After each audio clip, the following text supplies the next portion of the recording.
আজকের কেকটা আমার তরফ থেকে যাচ্ছে, বলতে গেলে ছোটোখাটো একটা গিফট বলতে পারো। আর আমি বলে দিই, যারা দুর্গাপুরের মধ্যে থাকো তাদের বলে দিই আমি একটা ছোটোখাটো হোম বেকার। তো যাদেরই কেক হয়তো লাগবে বার্থডে, অ্যানিভার্সারি, আদার্স অকেশনের জন্য, তো আমি নাম্বার দিয়ে দিচ্ছি, সেই নাম্বারটায় কন্ট্যাক্ট করে নাও। নাম্বারটায় কেউ প্লিজ ফাজলামি মারার জন্য ফোন করবে না। এটা যাদের কেকের সত্যি দরকার তারাই কন্ট্যাক্ট করবে, হোয়াটসঅ্যাপে কন্ট্যাক্ট করবে, প্লিজ ফালতুর জন্য কেউ কন্ট্যাক্ট করবে না। দুপুরের লাঞ্চটা করে নিয়ে তারপরে আমি বিকাল দিকে করলাম। বিশ্বাস করবে না, ফার্স্ট টাইম আমি 2 টায়ার কেক বানিয়েছিলাম। ওর মাঝে আবার 2টো অর্ডারও ছিল, তাও সেটাও আমি কমপ্লিট করে নিলাম। ছোটো ছোটো জার কেক করেছিলাম। তো তারপরে বেলুন ফুলাচ্ছিলাম। আর সত্যি বলতে বেলুন ফুলাতে এত ভয় লাগে, মনে হয় বেলুনটা যদি মুখে ফেটে যায় তো আমিও হার্ট অ্যাটাক করেই ফেটে যাবো। বেলুন যেমন ফুলে থাকে সেমনি ধাম করে আমি ফেটে যাবো। তারপর আমার দাদা এদিকে কেকটা নিয়ে যাচ্ছিলো। কেকের ফাইনাল ডেকোরেশনটা দেখে নাও। আর শুধু কেক দেখো না, আমাকেও একটু দেখো কেকের সাথে সাথে। এটা ছিল আমার কাকা কাকির আজকে অ্যানিভার্সারি ছিল। তো চলো এটা দেখা যাক।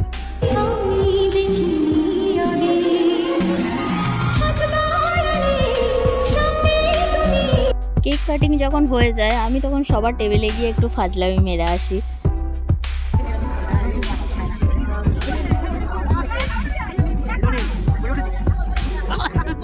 দেখি না ভিডিওটা আগে তোমার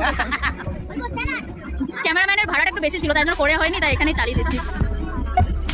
ক্যামেরাম্যানের ভাড়াটা কস্টিং পড়ে গেছিল, তাই একটু এটাতে চালিয়ে নেন। ফটো তুলবো আগে বলো, ফটোটা তুলে ভিডিও করছিলাম। এবার রিভিউটা দে।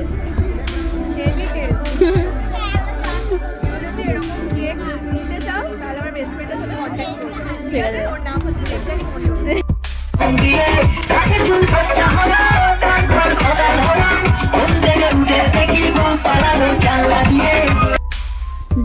ডান্স ছাড়া তো মানুষের অকেশন জমেও না। আমার তো জমে না, কার জমে কিনা জানি না, বাট সব অকেশনেই ডান্স চাই। হ্যাঁ, তবে সাধ্যবাড়ি ছাড়া। আর এটা ছাড়া তো মেনু কার্ডটাই ভালো লাগে না দেখতে, সাধ্যবাড়িটা বাদ দিয়ে। তো তারপরে আমি ফ্রেশ খাওয়া দাওয়া করে ফ্রেশ হয়ে যাই। ফ্রেশ হয়ে তারপরে কি করতে হয়? ঘুম। Good night.